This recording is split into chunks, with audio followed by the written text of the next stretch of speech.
Bom dia, boa tarde, boa noite, galera. Sejam bem-vindos ao canal QAB. Hoje, finalmente, nós chegamos em Epícaro. Epícoro, o Pícaro sonhador. Esse é o episódio de hoje. Eu sempre deixo essa porra pra fazer na segunda-feira. É foda, mano. Mas enfim, vamos começar logo essa porra. Primeira pergunta que a gente tem que ter é o porquê. Essa é uma pergunta que a maioria do pessoal aqui do canal já tem na cabeça já. Por quê? Por que Pícoro? Por que não outra pessoa? E isso é que eu acho interessante aqui desse canal. Que ele é feito na base do porquê. Por quê? Por que as coisas são como são? Por quê? Esse é a essência do QAB. A essência, se eu fosse dizer para vocês, qual é a essência do QAB? Eu diria que tem duas. A primeira delas é a informação, entender a informação, e a segunda é o porquê. Porquê da informação.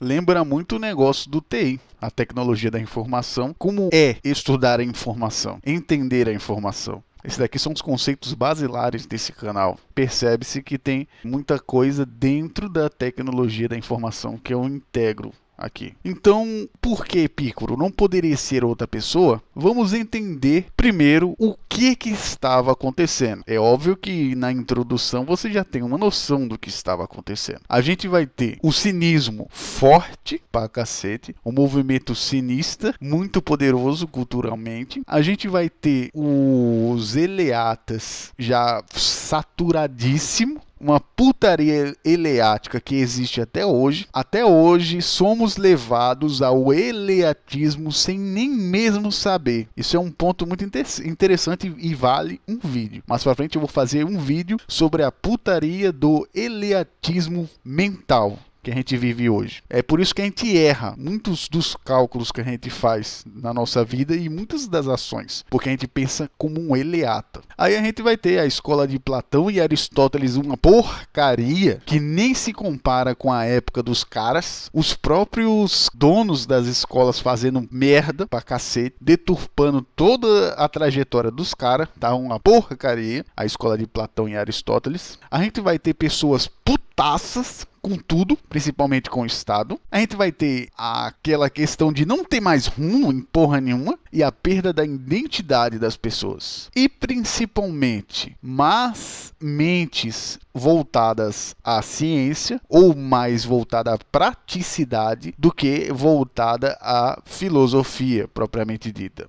Então a gente tem um racha entre a prática, o pragmatismo e a teoria. Basicamente era isso que estava acontecendo. E no meio disso daí tudo, surge, obviamente, Epícoro. Que ele foi o cara que estava no meio disso daqui tudo. Ele viu a merda acontecendo. O vazio intelectual. Isso daqui é um ponto extremamente importante, que é como ele viu esse vazio intelectual. Que existia muita coisa, mas na verdade não existia nada. Existiam lugares bonitos, todas aquelas geometrias fodidas, quando você chega no Peripatos, quando você pega as escolas de Platão, aquela coisa geométrica foda, que você olha e fala, puta que pariu. Mas só que era vazio, intelectualmente era vazio. E não representava o lugar fodido com as pessoas. Ou seja, eram pessoas medíocres em lugares fodidos. Isso tudo ele estava vendo. Então agora você sabe o porquê.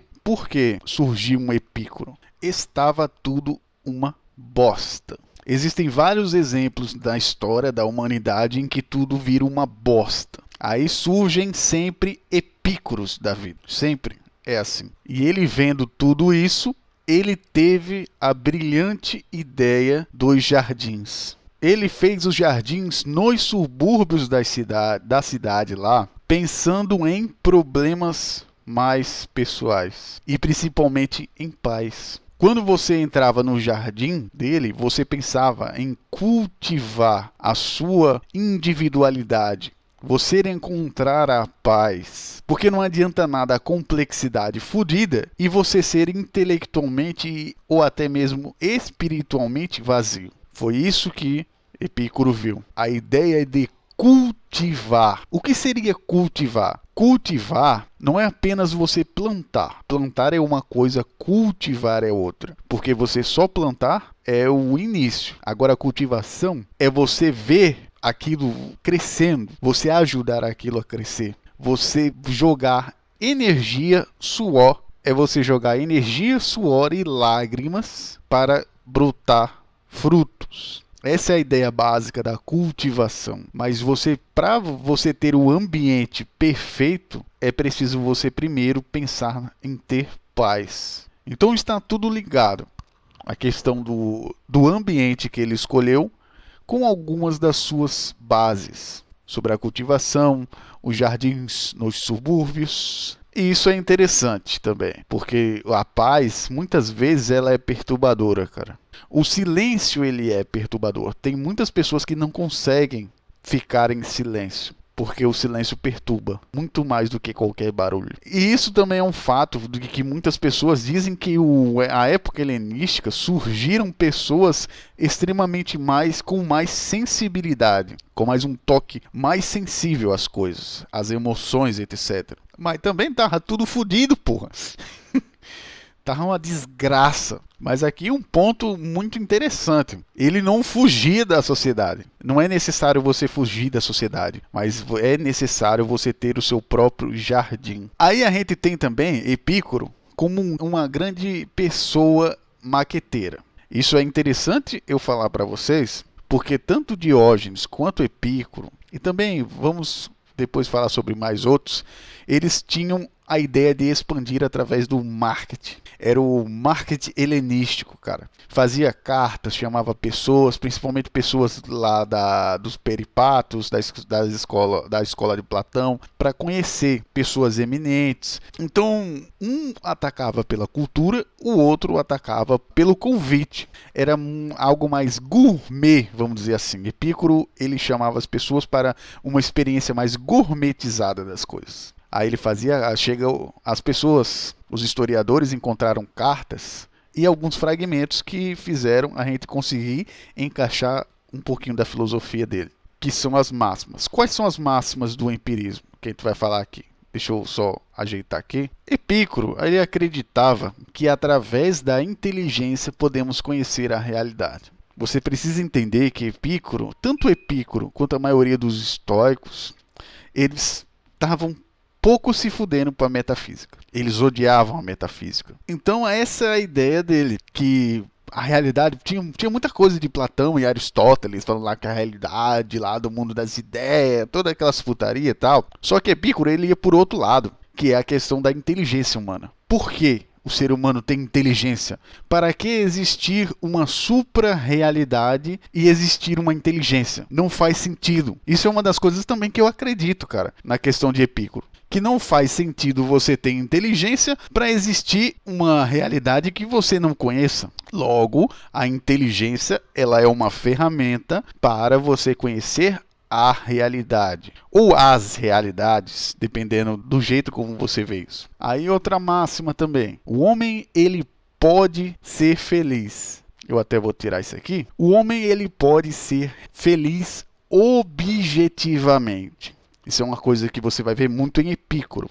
A questão da objetividade. Ele pode ser feliz objetivamente, de verdade, desde que não tenha dor e perturbação. Então a felicidade para Epícoro é não sentir dor e não ter perturbação alguma. Você ter paz. Isso é a felicidade. Outra máxima do epicurismo. O homem só precisa dele mesmo. Vocês vão se lembrar disso em Diógenes, em caralho a quatro dos caras, porque vocês sabem toda a história. Agora isso aqui é importante, velho. Vocês viram a introdução do helenismo e vocês vão ver que tá batendo todas as coisas que eu disse lá no começo até aqui, como se fosse um quebra-cabeça. As coisas indo se encaixando, e o porquê, de onde que os caras tiraram isso? De onde que os caras tiraram essa ideia do homem autárquico, o homem precisa de si, o homem basta a si mesmo? Todas elas estão ligadas à cultura helenística que estava na época. Tudo isso estava ligado, pô. Aí a gente vai de novo para as aulas de psicologia. Não sei se vocês se lembram que existiu uma dúvida na época, tanto na época do mecanicismo quanto o associalismo, e também na época do Wundt, que era a questão: o homem ele é um objeto da cultura ou existem pessoas proeminentes que vão além da sua cultura e eles não tiram os objetos de estudo dele da cultura. Eu sou daquele tipo que cada caso é um caso. E nesse caso aqui, a gente vê claramente que a cultura ela proliferou as ideias dos caras. Mas nem sempre isso acontece. Mas nesse caso particular aqui aconteceu.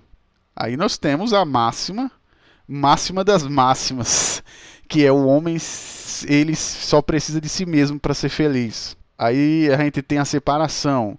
O homem ele é autárquico, ele não precisa de deuses, de riquezas, de política e muito menos de cidades. O homem ele não precisa disso. Vocês estão vendo que as ideias dele, tanto de Epicuro quanto de Diógenes, eles vão para a mesma reta, que vai bater. Vocês sabem muito bem se assistiram às aulas. Os socráticos menores, cara. Lembra das ideias dos caras? Antístenes, Aristippos, o Euclides. Esses caras aqui estavam aqui. A influência deles chegou aqui. Aí a gente tem a época helenística.